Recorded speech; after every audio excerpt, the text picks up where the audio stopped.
MVRDV je arhitektonski i dizajn studio iz Rotterdama. Toliko tražen i uspešan tim da u ovom trenutku radi na projektima u Holandiji, Kini, Španiji, Francuskoj, Austriji i Velikoj Britaniji. Jakob van Ries je jedan od trojice osnivača. Very relaxed atmosphere, but I only arrived a few hours ago. So, but the mood so far has been really, makes me feel at ease and at home easily. So I've been to Belgrade once before. Oh, really? That was 25 years ago. Oh my God.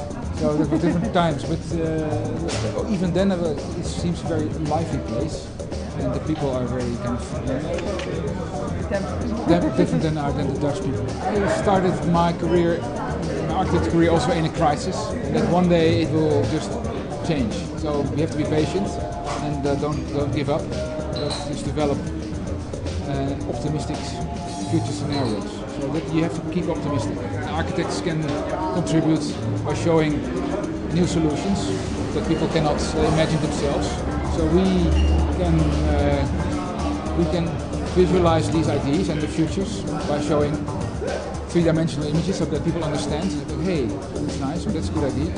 So then somebody can write a story, somebody can make a movie, but architects can make, show scenarios or projects or future visions for the world, the city or some small place. Yeah. And I know, you know that the guy from Belgrade that played in Amsterdam? Marko Pantelic. He's only here for, I know that's a Belgrade player. He's probably leaving. It's a pity. I think he's very nice, very good player. So he's coming with you to the temple. Okay, I think we might meet later in the tournament. First we have to kill the Danes. They're in the same team. So if you watch it together with Bjarke, it will be fun. Okay, thank you very much. Cheers. Cheers.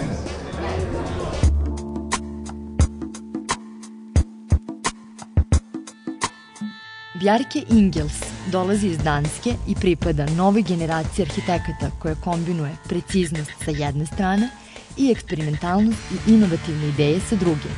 Sve sa velikom dozom humora i odgovornosti prema društvu i ekologiji. Big Studio baziran je u Kopenhagenu i predstavlja grupu od 85 arhitekata, dizajnera i stratega koji radi na polju arhitekture i urbanizma, kao i na istraživačkim i razvojnim projektima širom sveta.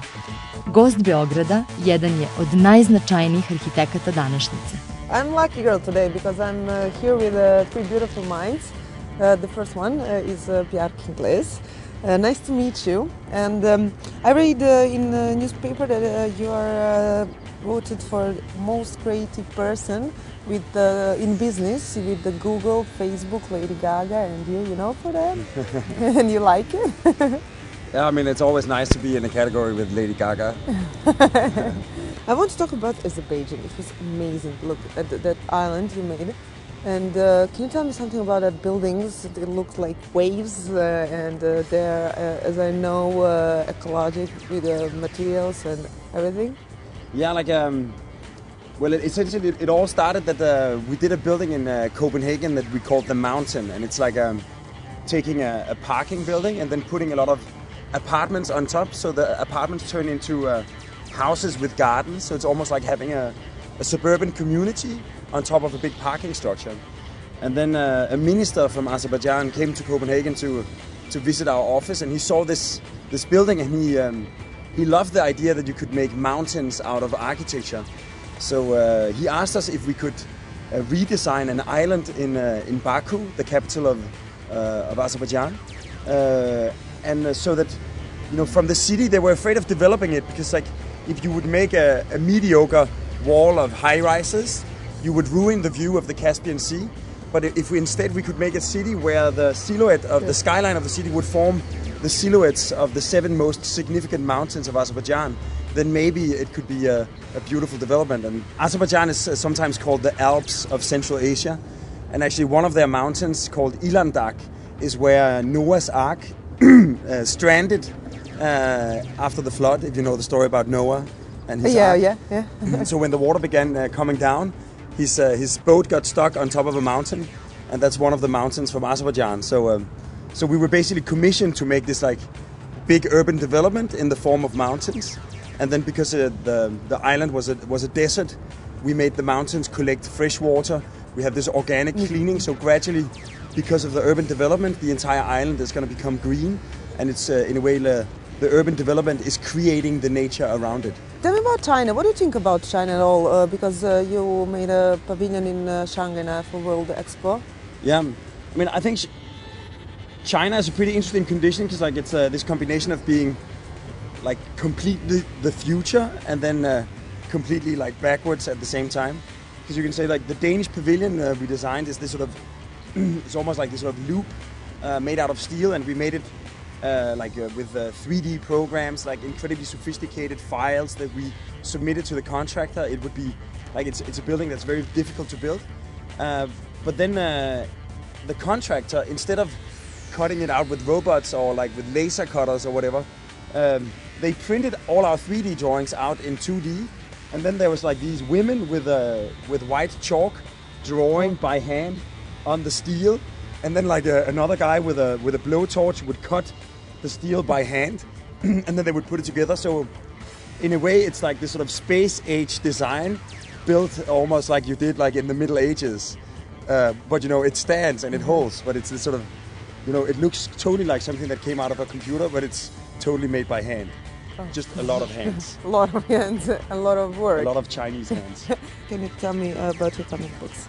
Yeah, because like essentially the main idea is that architecture, in many ways, is a sort of a collective effort. It's like you and me and like all humans essentially constantly redesigning the world and constantly refurbishing, let's say, the surface of our planet so it actually fits with the way we want to live. And that's why architecture is almost like one of the most sort of relevant issues to have an opinion about and to discuss, like, do our cities and buildings fit to the way we want to live? But quite often the public debate about architecture is just, you know, looking at the final result, like looking at an architectural object. Is it ugly? Is it beautiful? Does it look weird? Does it fit with the neighbor buildings? And I think this sort of typical example of the public debate about architecture is always coming up with names for new buildings. Like, you know, is Foster's new tower in London, is it a gherkin or a sausage or a dildo? So we try to say that maybe it's more relevant to talk about all the different compromises and conflicts and concerns and demands that shape our buildings into what they are. So instead of just looking at the final building, we wanted to look at the process of how the buildings actually become the way they are, why our cities actually evolved the way they are. So we try to find a way of telling stories with architecture. So not just presenting a final result, but really explain the story of the design process. And we couldn't think of a better way to tell stories than comic books, you know, because you actually have drawings and images and speech bubbles and text boxes to turn architecture into stories.